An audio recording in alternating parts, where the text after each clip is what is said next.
a time in a kingdom made of candy, there was a boy who only had one question. Why?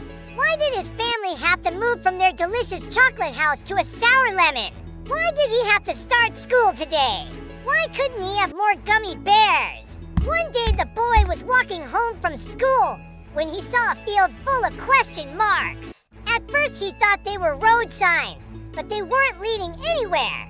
He walked into the field and the question marks tickled his nose. They were soft like clouds and smelled like rainbows. One question mark floated above the rest.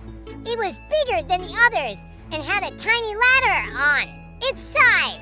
Curious, the boy climbed the ladder and sat on top of the question mark. Suddenly, a wise old owl appeared. Hoot, hoot! The boy was so scared he fell off the question mark and landed with a thud. Are you okay? Asked the owl. The boy nodded, a little shaken, and asked the owl why it had scared him. The owl blinked slowly. Why do you ask so many questions? The boy looked at his feet. He didn't want to upset the owl, but he couldn't help himself. Why not? Because if you plant a question mark, you might just get an answer. The boy thought this was a silly answer, but the owl was right. He had so many questions, but no answers. So the boy asked another, what kind of question mark do I need to plant?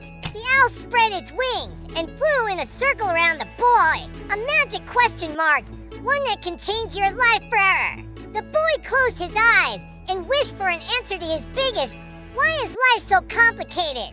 When he opened his eyes, the question mark was gone and in its place was a small tree with one leaf.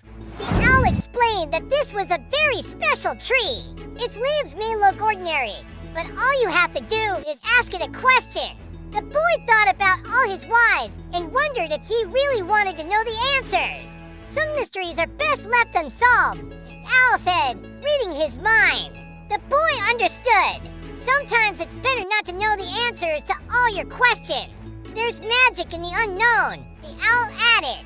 The boy thanked the owl and planted the tree in his front yard. Every day after school, he would sit under the tree and think about all the whys that had answers and the whys that didn't need to be answered. He realized that some questions could change your life forever. Like, do you want to be a knight or a wizard when you grow up? Or do you want to eat an ice cream cone or a popsicle first? But other questions were just as important, like, what makes you, and will my shoelaces match my socks today? The boy learned that there were no right or wrong questions, only those that helped him understand the world and himself a little better.